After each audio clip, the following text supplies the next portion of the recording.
The Nomiki Show. Oh, look who it is. Professor Harvey Kaye. We did not have enough time with you last week, and we were going to talk about something completely different. But of course, in the meantime, the world blew up. Every week it blows up. Once a week. Yeah. Once a week, sometimes twice a week. If we're lucky enough. I'm kidding. If some in the news are lucky enough, not us, 3 times a week.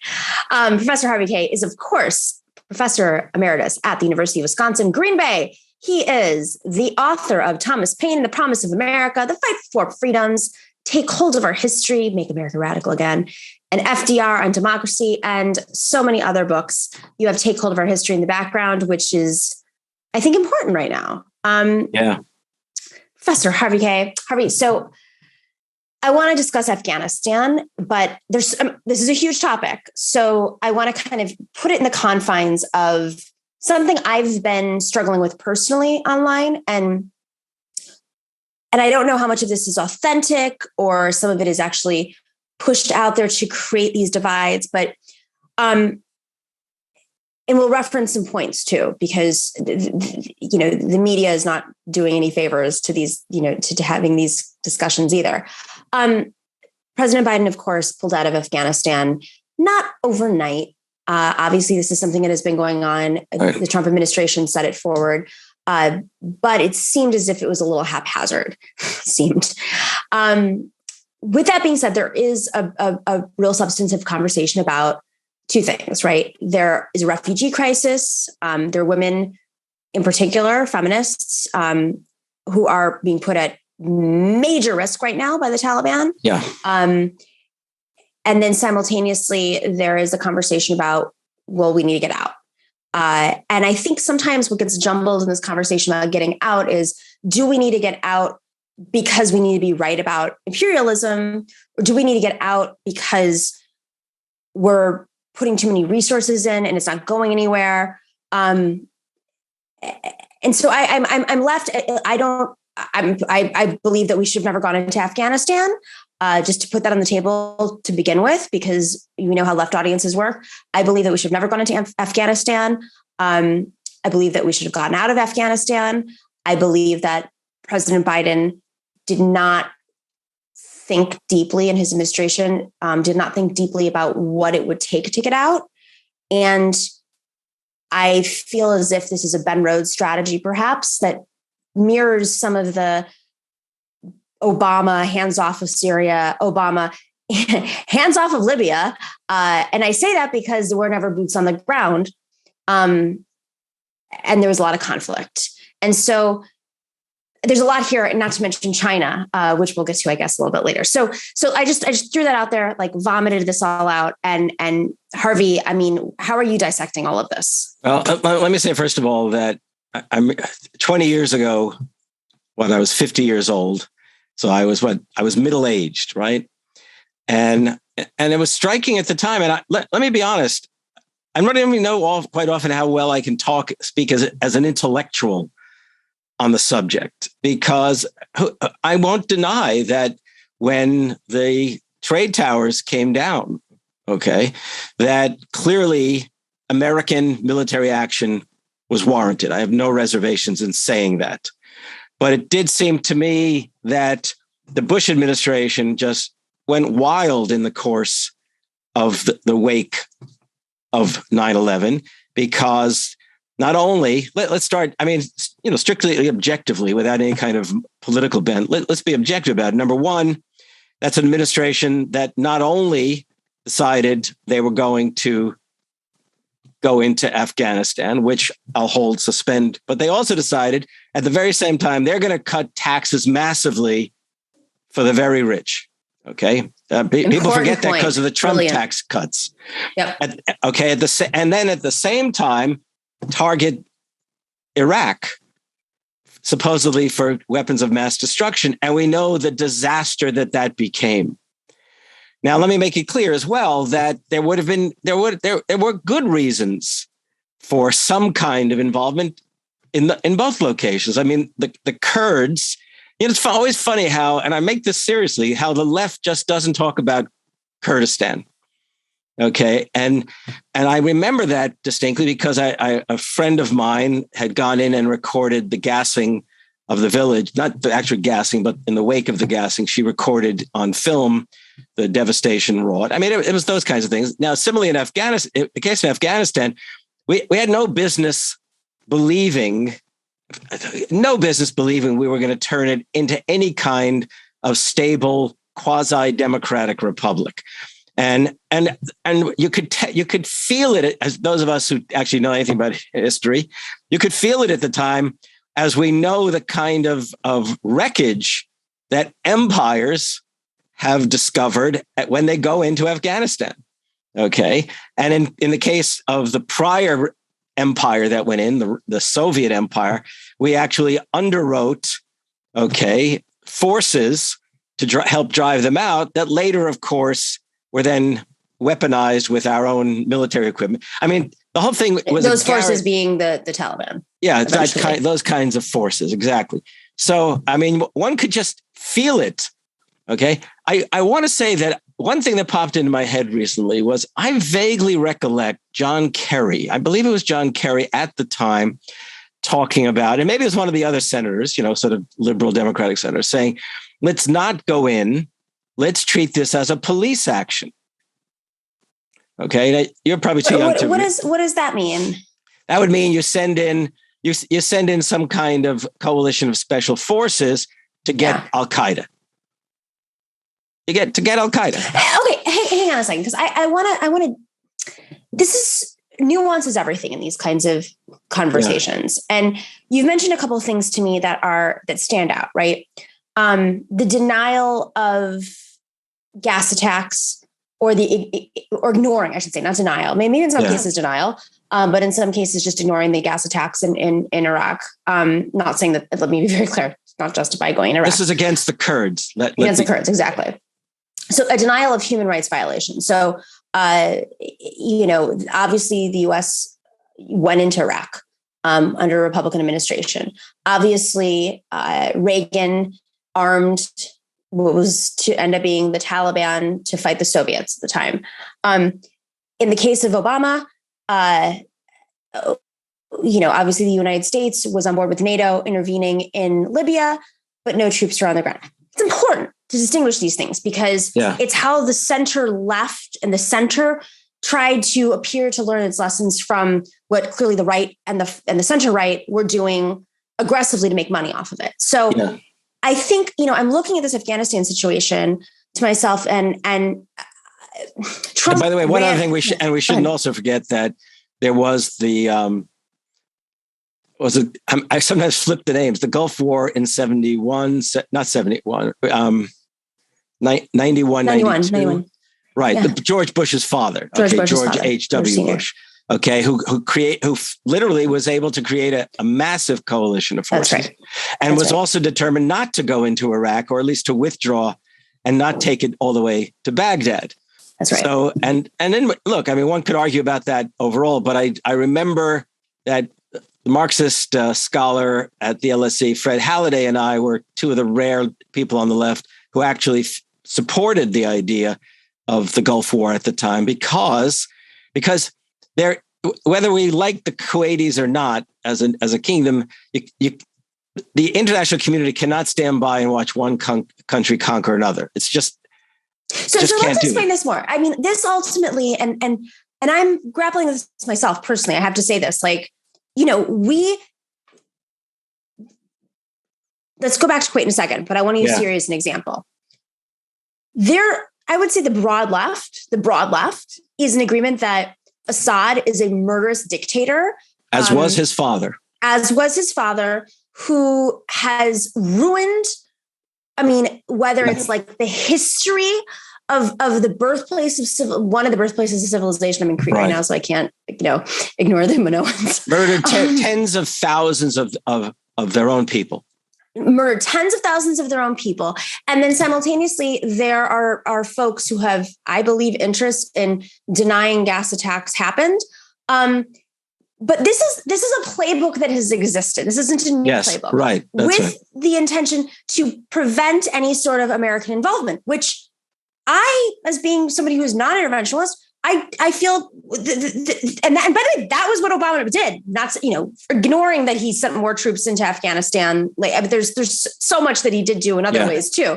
But you could feel the fear from him when it came to the Mideast, given the mistakes of Iraq and how he came into power. Don't forget, he was an anti-Iraq war, activist. Right. And that's sort of how he differentiated himself from Hillary Clinton. So he's afraid of doing anything, forget about intervening, afraid of doing anything with Syria and afraid of doing anything with Libya. And as a result, you had open borders in Libya. You had folks who were just picking up weapons left and right and shooting their neighbors and shooting their brothers and, seriously, and creating a position where ISIS could come in, seize oil fields and fund ISIS for the next 10 years off of Libyan oil and obviously other places too.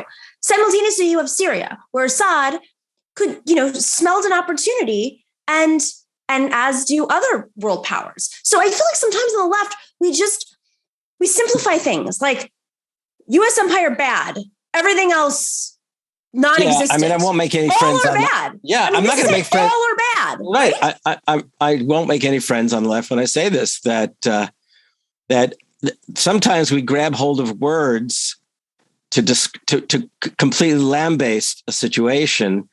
And it, as a consequence, immediately sets up yes and no response. So the word imperialism, okay? I mean, look, the United States has operated as an empire and it's done terrible things in those terms. But it's also the case that, it's not like any other major force in the world are the good guys. And the question, and let's not also forget that we are a very diverse people, and there are folks who have interests that will express themselves in Washington that will influence things. And unfortunately, however, the biggest powerful interests have been the military-industrial complex. Boom. Okay.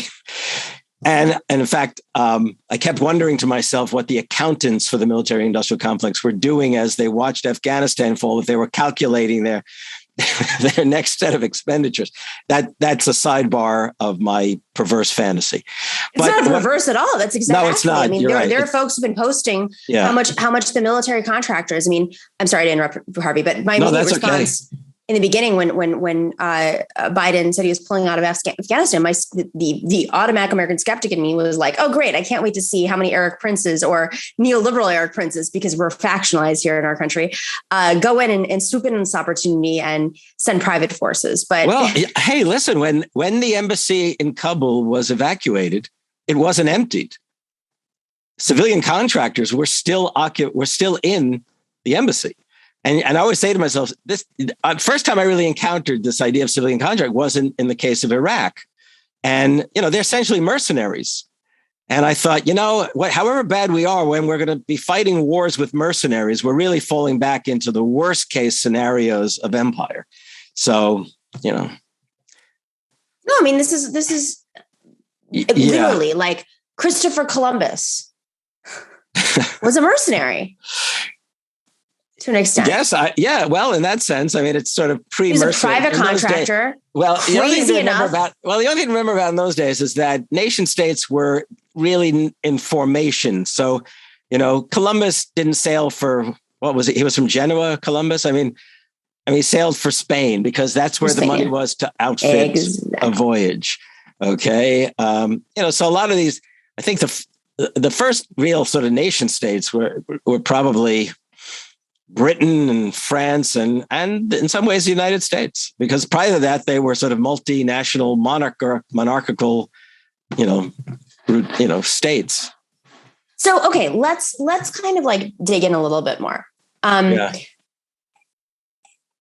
We are an empire, undeniable. Yeah. We have been able to, in coalition with other powerful forces, much smaller countries than ours, create some sort of quote unquote world order that suits the advantage of these forces. I'm being very intentional with my words, right? So whether it's Saudi Arabia and Israel, I can't think of anybody else right now that has that kind of power. I want to make one thing clear, okay? Again, this isn't going to make any friends on the left. The existence of Israel was not exactly predicated on American empire. The Soviets it was Israel was not created because the United States created Israel. It's just not the case. Okay. It has become the case that the regime in Israel, okay, which is obviously right wing and on occasion almost authoritarian. And I won't get into the debate about should we designate Israel an apartheid state or not. I just won't do that. But it is the case that the United States, yes, is an empire, and it has this odd bedfellows coalition. But by the way, the Middle East is so complex. It's the case that the Gulf states would probably and have already shown their willingness to deal with Israel far more than some others. The Saudis hate the Jordanians. They literally, with the British, pushed the Jordanians out of the Arabian Peninsula to what's now Jordan. The Jordanians have always, by the way, the Jordanians long just literally marginalized the Palestinians in Jordan. Most people will not remember because they're too young. Black September in the early 70s. I mean, it's so complex. Let's not treat Afghanistan as part of the Middle East either. That's a big mistake people make. This is a beautiful lesson here, right? So our political, our spectrum is so limited in the US. Political spectrum, meaning coalitions being built, factions, et cetera, how we build these coalitions. So just our basis of understanding politics is so much more, it's like bifurcated compared to everywhere else on the planet that has some semblance of a democracy. Then add to it the layers of geography. I mean, we have two countries around us, two very, very, very different countries around us that are our allies, whether or not we treat them fairly or not, or work with them fairly or not. And then we have two ginormous oceans. And that's that old line, right? The biggest gift and the biggest weakness of strength and the weakness of the US is our one of FDR's biggest challenges was to persuade Americans that the two oceans were not creating the fortress that Americans imagined. Okay, in the age of everything from submarines to bombers that could literally take off from, anywhere and cross an ocean. So, Pearl Harbor didn't.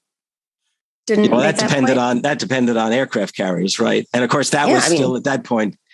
Hawaii was our colony in the Pacific. So Hawaii being colony Pacific. Okay, I didn't mean to go off into that. No. This is fascinating. As long as you mention it, I will tell you that one of the things I actually was in international. I don't tell people this, but I know this. My graduate program really. I did a minor undergraduate. I did a graduate program, which was a lot of IR, and one of the reasons I left is that the world was so complex that IR theories to me collapsed. Okay. And it's also the case that my interest became more and more a question of class struggle questions as opposed to global kinds of questions. What time period was this though? Because I think this is a really important point. So I was a grad student in the sort of early 70s through 75, 76. And, but I really got so turned on to questions out of Marxist thought that I really was interested in the class struggle between landlords and peasants in Latin America, labor questions in the United States. That sort of so I retreated, you might say, from global affairs. But having said that, one of the things that's striking to me is this is true for so many different folks that we forget geography. It's striking. So can I move us a little bit just towards Afghanistan? Yeah, that's why I mentioned we have because our political system is so simplified by design, and because of our geography is simplified. We as Americans have a simplified kind of understanding of how everything's playing out right now, and the multidimensional aspects of who's which bad actor is worse than the other bad actor, and why being there prevents another bad actor or whatever. I mean, strangely enough, because in part wondering what we were going to talk about, but also my own former students of mine were asking me what did I know of something, and I didn't know enough. I actually have been listening this morning to podcasts about Afghanistan as an international relations question, and again, I'm listening, and I'm a student in that respect. But one of the interesting things that comes up is what how Iran, Pakistan, Afghanistan, Turkey, and Russia, and the stands, the various old part of the Soviet Union, the stands, how they see the fall of the American-backed Afghan Republic. Okay, I think it was called the Islamic Republic. I'm not sure. Now it's the Emirate. No, they've given a new name to it under the Taliban already. But the point is, in some ways, one of my students said to me, "Well, how does Iran view this in Afghanistan?" I said, "I don't know, but it's also the case they have to worry about refugees in one sense, but it's also the case that merely because they're Islamic republics doesn't necessarily make it a friendly relationship. That's pretty clear." And similarly, Pakistan, which was in some ways a refuge for the Taliban for quite a while. I mean, he said to me, Pakistan has never been a terribly stable place. Will the Taliban have allies that would try to command Pakistan next? And I said, well, the difference is Pakistan has a fierce military, to put it bluntly, a very fierce military. Super important, because I was thinking, I'm so glad you mentioned this. We're taking this to another level now, but I thought about this the other day. I said, well, the obvious people that I've been at least commenting on that benefit from this scenario, and perhaps the intention by Biden, just to roll back for a second, of him pulling out is not just that he was doing it because Trump had already done this, but there's this weird overlap that they can't say out loud, right? There is much of Trump's foreign policy that mirrors Biden's foreign policy that you can't say out loud. And this is China, right? Yeah. That China's playing this long game. There are folks like Jeffrey Sachs who thinks that there's a lot of folks who think that China's not as powerful, or Russia's not as powerful as we think, but then simultaneously think that America's over. So it's like, well, what does that even mean in the context of the world today?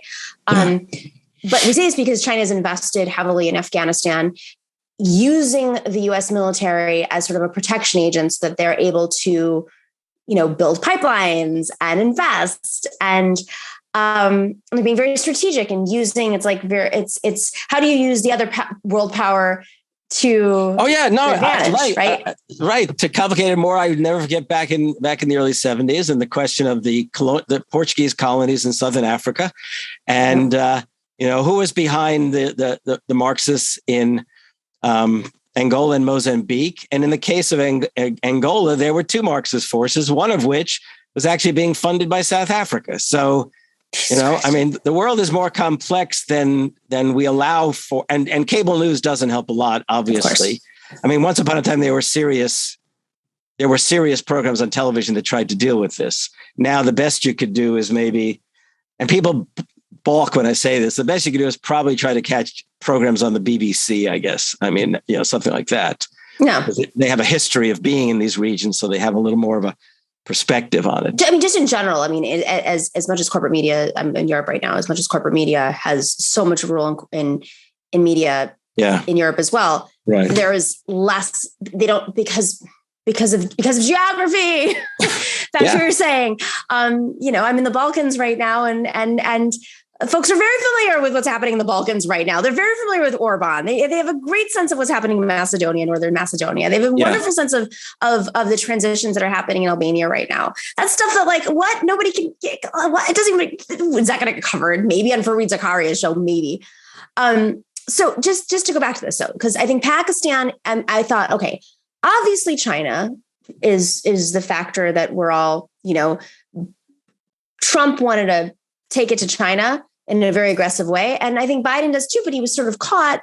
But again, he could have done something to, I've been evacuated more or less from Libya. Yeah. I know they didn't say it to me that way. They just said, you'll be back in a few weeks. And then there was no few weeks. And then literally 2 minutes later, everybody was pulled out. Yeah, the evacuation is to me, it's tragic, but it's fascinating to ask these questions. And by the way, the Republicans will not fail to spend incredible hours pushing for investigations. And when the investigations occur in the various committees, they will just go after the Biden administration. But even some of the Democrats are right now asking, what the hell happened? Which is why we have to win the House and Senate. Yes. You cannot. Joe Biden. That's right. You don't want to have your you don't want another uprising. You have to put money into the party to win the House and Senate. And if you're in California, make sure that Newsom, for all of his faults, is not the loser in the recall. But here's the thing. So one of the first thoughts I had, because everyone said, "Wow, it's collapsing within a week," right? The Taliban are overrunning almost all of the country. There are redoubts that they haven't taken and may not be able to take. But the question I kept saying is, if surely we had the intelligence to know how the Afghan military was probably infiltrated. I mean, all along, what would it take to have? It's all volunteer army. What would it take to have Taliban forces enlist in the military for this very moment? I mean, so the collapse of everyone keeps saying, well, they were untrainable. The fact is that I'm sure the Taliban beautifully, in their terms, infiltrated the Afghan military. And so, and by the way, I could have sworn I heard Biden say something to the effect of, well, we think, they figure they've got like 10 months or whatever, what months. Well, in other words, it's going to collapse after those months. So Biden probably said to himself, well, it's going to collapse anyhow. Let's just get the hell out now and suffer the consequences. But the thing is that right now, is anybody talking about the progressive agenda that supposedly is being advanced in Congress? I mean, the timing, I don't, God, if you wanted to manipulate, if you want a grand conspiracy, wag the dog, right? Right. Yeah. And now you tell me what's going to happen in Congress. I can't speak to it, but it is the case that the collapse came even more fast and furiously than I imagined it was ever going to happen. I thought it would probably take some weeks to happen, but I don't think this serves. I don't understand. So the grand conspiracy, if this were a wag the dog scenario, and you want to distract, Biden doesn't come off looking strong here, just like Obama didn't come off looking strong. I don't. Here's his foreign policy. Here's the other thing to consider, and this is there are signals. That's why I say listening to the BBC. The other day I listened to the BBC, and they had a retired American general, and he talked about. I mean, no, this is no joke. He talked about it as if that the whole thing was a disaster, and he was really holding the Biden administration up for ridicule. But then also in the Biden administration, this guy, what's his name? Blinken, Yeah, Anthony Blinken. Yeah, he said this isn't Saigon. Well, within 24 hours, the photos were exactly Saigon. I mean, it is confusion. But so here's the thing I ask myself. I don't think the military wanted out so fast. And I just don't get it. I mean, the signals that I've been hearing are that the military didn't want out in this way. And then on top of that, so one of the podcasts I listened to this morning, Deep State Radio, keep that in mind. It's actually a fascinating. I actually find it more interesting to listen to late at night than just about anything. You're like, can I have a shot? Because these are people who are inside. They're all inside the Beltway people with. Oh, it's actual inside the Beltway people. Oh, all inside the Beltway people. So people who have been in and out of the administration, people who are associated with the American Enterprise Institute and similar kinds of things, but also people who I believe think of themselves, because this term is totally inapplicable to anyone these days, probably progressive, but they're liberals. Okay, they're not the right wing. No, these are liberals. These are not like capital L liberals. Not. But I was listening this morning, and there was a woman speaking to the fact. So her position was. She started off saying, what a tragedy. I'm heartbroken. And I thought she was going to talk about seeing what people on the street are going through or at the airport. And she said, we could have, and she talked about we could have stayed on. Oh my God. We could have invested. We've never invested properly in the enterprise. I mean, and I thought, what? And she's associated with American Enterprises. So there are those neocons. Their neocons are split, and some of them are now very happy Biden has done what he's done. I mean, David Frum has got to be the funniest guy in D.C.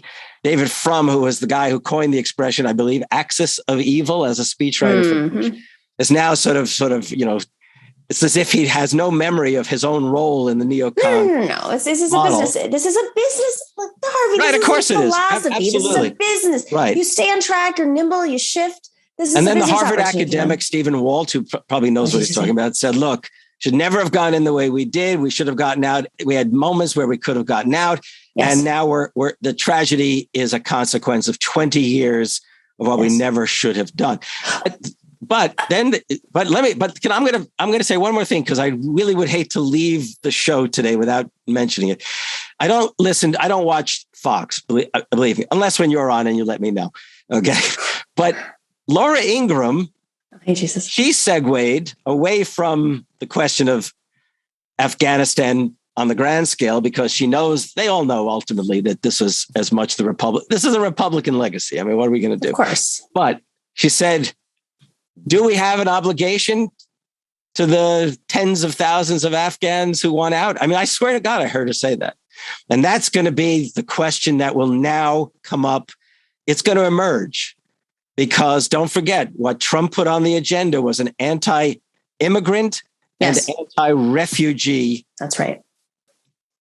Approach. So this is really interesting.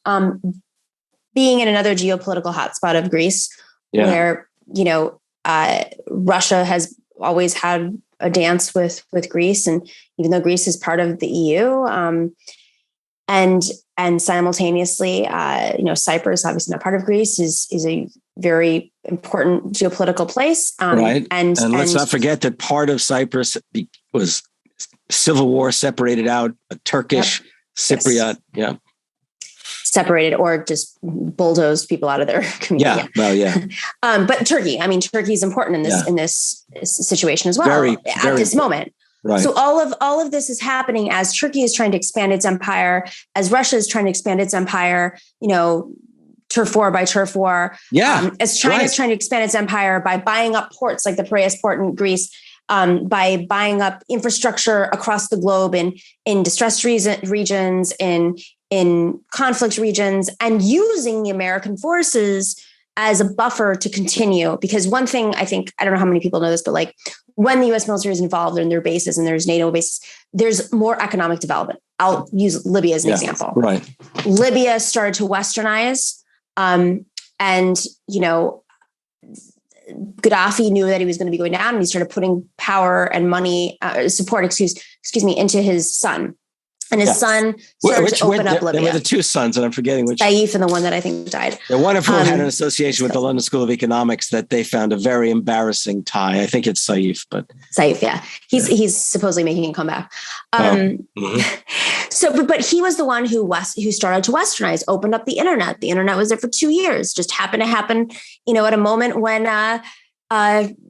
the Arab Spring started, and young people, all of these things are factors, right? Yes. So for folks who think it was in the interest of the U.S. to topple Gaddafi, I fundamentally disagree with that in so many ways. Yeah. They were interested in making a smooth transition from Gaddafi to Saif, because all these Western companies, including oil companies, were investing in Libya. So I say this because now we look at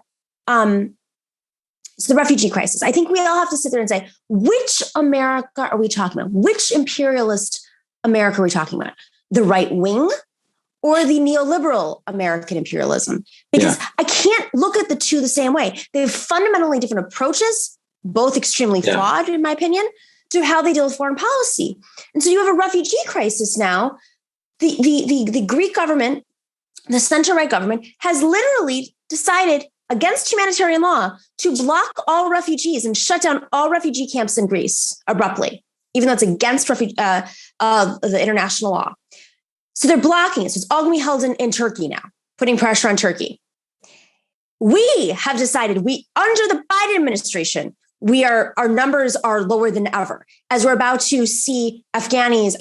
We saw what happened. So how does this, are we putting the pressure on our enemies now? That's what I'm thinking, is the entire U.S. perspective now is put pressure on the forces who are trying to flex their muscles on us. So whether it's NATO or the EU or the U.S., their goal is, you want this so bad? Cool, you deal with it now. You deal with the refugees, you deal with the infrastructure, you deal with the troops, China, you deal with the refugees, Turkey and Russia. Is that cuckoo? I assume that's rhetorical to me, because what can I say? I've heard the number floated, 60,000. We have an obligation to 60,000. That's the estimate. Okay. And where that number comes from, I don't know. That they say it's those who directly worked with American forces.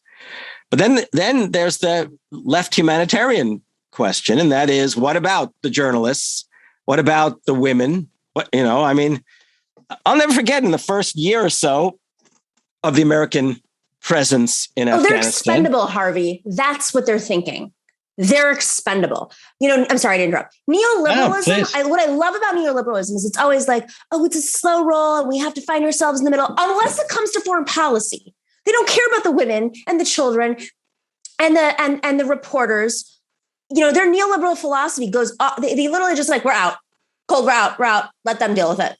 Yeah, well, again, I don't know what happened on the ground on this, but it is striking that they weren't better prepared. It's shocking that since they made it clear they were leaving, that they weren't already working on that kind of project. But at the same time, I thought, once they began working on that kind of project, okay, to what extent would the Afghan army resist the Taliban too? I mean, I'm sure some IR person, some police action person can put it better, but frankly, the travesty goes 20 years, and the lack of preparation from day one on the part of the Biden administration for what they had to have known. They had to have known what was going to transpire. Joe Biden was entered Congress overlapping with Vietnam and the post-Vietnam period. I mean, it's just... He was the chair of the Foreign Relations Committee. Come on, guys. and one other thing that we haven't even discussed. ISIS, as much as people thought that ISIS was pretty much disarmed at this point, and not disarmed, but was weakening. Yeah.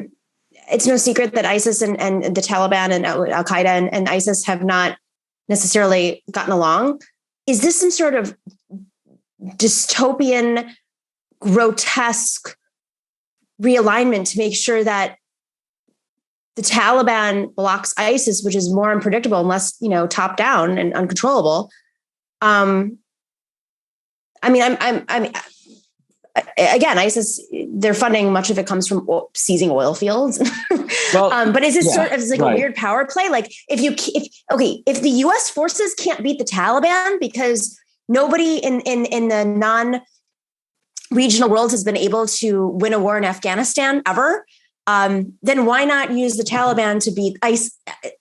These are all so how about that? So in that vein, since we're out on a limb here, anyhow. I've read articles about this. Who's bankrolling the Taliban and the Taliban regime that will now govern in Afghanistan? I mean, you can't run a government without funds, and the devastation that's been wrought in Afghanistan all these years. There are lots of folks who need to be paid, and there are hospitals that will have to be run. However bad the Taliban vision of the world may seem, they still have to run a government. So who's going to underwrite that government? Will it be Iran? Will it be China to Pakistan to into there? I don't know. I mean, again, I always had these sort of strange notions, and I thought, to what extent will the Taliban do their damnedest not to actually alienate the United States now? Okay. Because you can hear the humanitarian organizations saying to themselves, we've got to get money into Afghanistan, or it's going to be not simply a Taliban nightmare, it's going to be a humanitarian nightmare. I mean, it's just all of these. Right now, we're in the middle of something which we don't know the answers, because you and I don't wield power, and we're not sitting in on the behind closed doors meetings. I'm the head of NATO. Well, I'm the NATO commander, Harvey Kaye. I don't know if you've read the internet or the Gray Zones videos on me, but I was personally at 22 years old with my three roommates in the other room. These visions of various folks. I remember our conversations. In fact, you bet. Listen, that button. When I was 22 years old and Libya was being bombed, and I was the NATO commander, I was operating from my 4-bedroom apartment with my 3 roommates in the other room, and I was just sitting in the corner. I could go into my closet.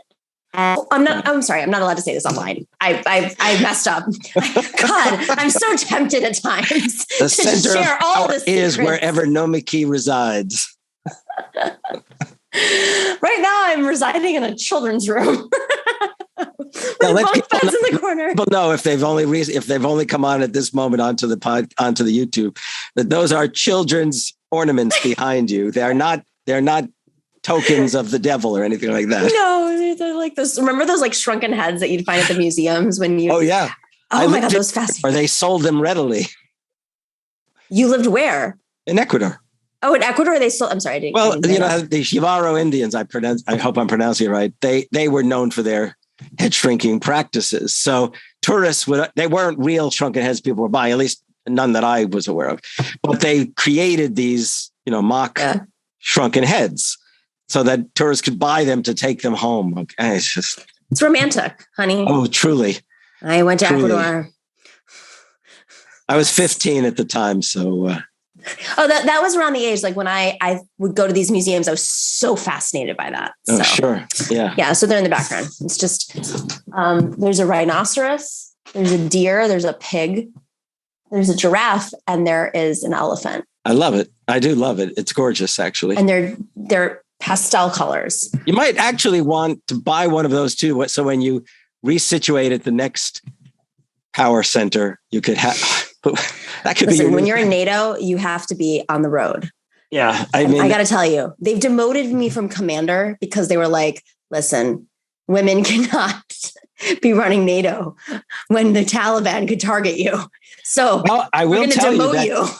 I will tell you, I have a very dear friend who was the Deputy Secretary General of NATO, and she was a woman. Oh my God. But she was deputy. She was not lead. Because then you're a target. Right. When I was lead of I don't even know what they're called. It's a friendship that goes back 50 years. We should have her on and we should talk about what it really means to run NATO. And we should entitle it Dear Cuckoo Faux Left, who's trying to... Right. I'm sorry if you... Oh God, I can't like... Yeah, well, again, I want to tell people... I'm going to tell people that it's not a bad idea, given the times in which we live, to do something which will seem very high schoolish. But if you have a free wall in your house, go get a world map and put it up. And every time you think, and just put it up, okay? That's what I tell my students all the time. Just put up a world map in your dorm room or wherever else. I guarantee it'll remind you that the world just isn't as simple as even I will perhaps present it to you. And I don't recommend The West Wing ever, but there is one episode of The West Wing regarding maps, which is a really famous episode where when the guy came in, the map lobbyist, and was like, the maps are not accurate. We are so small. And Africa is like 17 times larger than us. Right. And we need to change the maps. And when you get your map, make sure it's accurate. Well, the first thing that I told them, this was on a limited basis, I said, and when you buy the map, because once upon a time in the United States, you couldn't get a map that didn't have the United States in the middle and broke up Asia. Yeah. And so at least now, world maps, put US in the middle, and they had the Atlantic and the Pacific. And so basically East Asia would show up separate from Central Asia. So just make sure if you do have a world map that you've got one that does not have the United States in the middle. Okay. Don't do that. That would be great. That would be a great lesson in this moment. Right. We are not the center of the world, despite our attempts. All right. Fascinating conversation. No, I'll just tell you, I look forward to the time where this pandemic isn't resurging and we can go get a drink in Astoria, Queens. I cannot wait. And I look forward to also having you in studio. Before we get those drinks. Right. So we can have a long conversation. I don't know if people realize we only got to meet in person literally like weeks before the country essentially shut down. Yeah.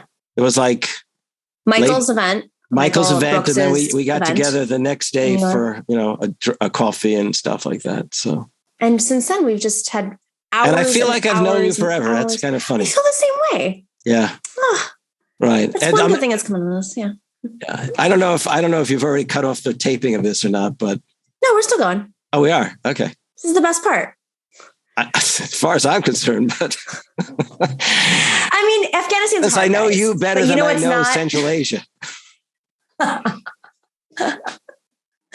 Listen, all we got to do to brainwash Americans is just create a map where Asia's split. So they think that we are bigger than Asia. And then we just shrink Africa and make it look like they're just like a little thing. And that's how you break everyone. Listen, California is the size of Africa. That's it. That's it. Yeah. I'm sorry. Right. Texas is the size of Africa. It's the Sahara Desert. It's like Rhode Island. That's all it is. That's how you win them over. And then you just give talking points to Joe Rogan, who's like, I don't know. I mean, do we really know how big Morocco is? Or like, I mean, it could be just as large as he's basically a father. And speaking of Morocco, since that's where all the films about the Middle East and East Central Asia and all the films about this take place. Right now, Hollywood has hired innumerable script writers, has already reserved hotel rooms in Morocco because they're going to reproduce, right? Guaranteed. They're going to reproduce the pullout in Hollywood terms. And there'll be the story of some American unit that refuses to leave Afghanistan until they can get into central Afghanistan and help some family escape. Liberate listen, Hollywood, if you're going to do that, maybe take care of your own America. We have desert in the US. So if you're going to do propaganda, the Moroccan people are lovely, but we need jobs in the US. So support your unionized film crew when you're producing your propaganda. Okay. Yeah. Simple as that. A good idea. Harvey Kaye, you're the best. Thank you. You're the best, actually. We got to talk about this. I mean, this is such a big topic, so maybe we'll do it again very soon. Or if not on air, off. Yes. Oh, I have an idea for next cycle because producer Brad has mentioned about a bunch of things that we didn't get to. It's just such a big topic. But next time around, if you're down, can we talk about like the legacy of the Nazis and whether or not they really went away or didn't? And because just something. I know it's a big topic, but it comes up a lot in like comments and chats and obviously with Latin American. Well, funny. As soon as you said that, my mind went to Argentina, and right. But simultaneously, I want to ask you another question, which just to marinate on, it's like a teaser for the next time you come on. Is the foreign policy of today, in terms of the multidimensionalism and how complicated the alignments are, similar to World War, like the lead up to World War I and post World War I versus World War II, which is obviously the lines were much clearer. Wow, that's a good question. I really should think about that. I really, really should. Okay. You would know. I don't know. I'm just well, that's it. As you're describing it, I was like, I can't figure out where we are. And if you think about it on a grander scale, I mean, there is this scramble. You brought up China. I mean, you're down in the Balkan region. There's this great story coming out of Montenegro about the highway that the Chinese underwrote, and basically the government, the leadership they literally bankrupted Montenegro because of this. The Chinese loaned money. The Chinese sent the builders. The Chinese, it's literally bankrupting. It's bankrupted Montenegro. Yeah. So let's not, these alternate sources of monies and power. I mean, I don't welcome I'll be honest, and I don't give a shit what people think. I don't welcome the collapse of the American empire. I think there's ways it should happen and ways it definitely should not. And right now we are positioned for the worst case scenario. And you mentioned World War I, and I think that's, I'll be honest. I mean, there's no good guy who's, Karl Marx. No, I'll put it this way. Not sitting in the Paris Commune. A friend of mine back in grad school said to me, if you think that imperialism is the question, which in part I did, I connected peasants and their lives to Wall Street in some grand argument I made in a graduate seminar. He said, you ought to really be putting all your attention into American politics and not into worrying about politics on the ground in Latin America. And that stuck with me. And I actually believe that the first task of the left is to think in terms of how does the left secure a much stronger voice. Bernie Sanders is getting up there. Okay. But how do we secure a much stronger voice? How do we make the Democratic Party the Democratic Party? because there has to be a force that can literally command. We've got to be in a position to shape whatever transformations are coming, even if it's going to be over a long haul, not an immediate haul. Not my age, I probably won't see the long haul, obviously, but it's the case that, if anyone thinks that the alternative is China or Russia or forget it. I mean, ask the folks in Western China what they think about Beijing. Okay, ask masses of people in Russia what they have to think about Moscow. Okay, ask journalists, ask dissenters, ask the Chechens So being the Balkan, stop thinking one-dimensionally. We've got to stop thinking 100%. One-dimensionally. That's all. Okay, so with that being said, I feel like one of the divides in terms of leftist foreign policy behaviors that are taking place right now is there's this romanticism with creating conditions that were literally 100 years ago with Paris Commune.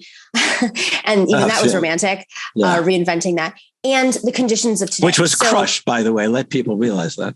Exactly. So we are sitting with the conditions of today. And if we want to get back to the roots of our philosophy, it's like, how do we change the material conditions? And the reality of today is you do have world powers and emerging second-rate world powers.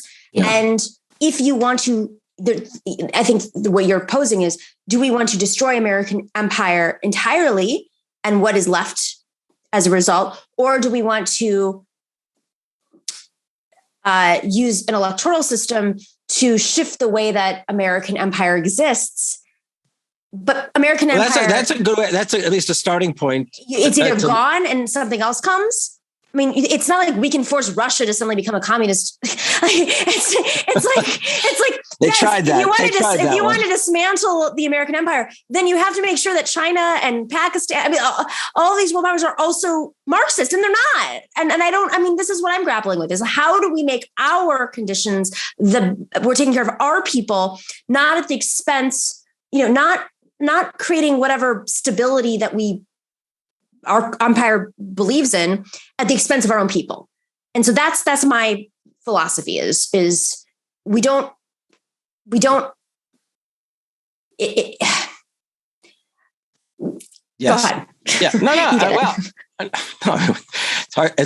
There's so many places that can go towards, my mind right now is, how do we get the fucking infrastructure plan passed? Right. So at least we can move from there to something. And right now, Biden's popularity is at least in a short-term decline. The Republicans will do what they can. If California gets a Republican governor, Jesus, I mean that. You mean right? Republican radio host? Will the Eric Adams election be the foretelling of the California governor election? It's that kind of thing. They do both have extremely low turnout, and that's something we have to keep in mind. Is like when turnout's that low, Republicans bank on it. Okay. Yeah, but okay. I'm getting lots to think about. Listen, if we don't pass the infrastructure bill, I hear China's got a really great bid on us. I gotta go. All right. Oh, you gotta go? Okay. No, awesome. I can't even begin to respond to that one. I'm remembering the question of, because the Chinese would probably love to take our harbors. Hell, most of the stuff pouring into them, at least on the West Coast, comes from China. So don't worry. Steve Bannon has a plan for that. And then he's just going to make sure all the little indentured servants, aka the millennials and the Gen Zers, are the ones doing the grunt work. The brunt work. Brunt. And if people, I'm going to leave with one thought. I promise. Brunt while they grunt. What would the story have been if Bernie had been elected? Boom. Oh, geez. Okay, that's the fantasy for the day. It's killing me to have to cut this off, but bye. But you need me to cut this off. I have to. Thank our listeners got extra content, so that's all that matters. Harvey Kaye, you're the best. We could talk for 3 hours. Got extra content or discontent, whatever it is. Bye-bye. Thank you so much. We should start a segment called "What Would Have Happened If Bernie Won." We can start a whole "What If" series of segments. You bet. It's actually just a show. That's right. Hey, patrons, if you want to see the show, please join us on patreon.com/The Nomiki Show. Yeah, Type it in, and we will create an actual show called What Would Have Happened If Bernie Won? What if Bernie won on healthcare, on infrastructure, on foreign policy. Obviously. The Mideast. On free college. I mean, blah, blah, blah, blah, blah, blah. Right? Oh my God, we could do this for 10 years. Harvey, okay, this is how we're going to become millionaires. Actually, I have some ideas about that. We could get taxed the hell out of.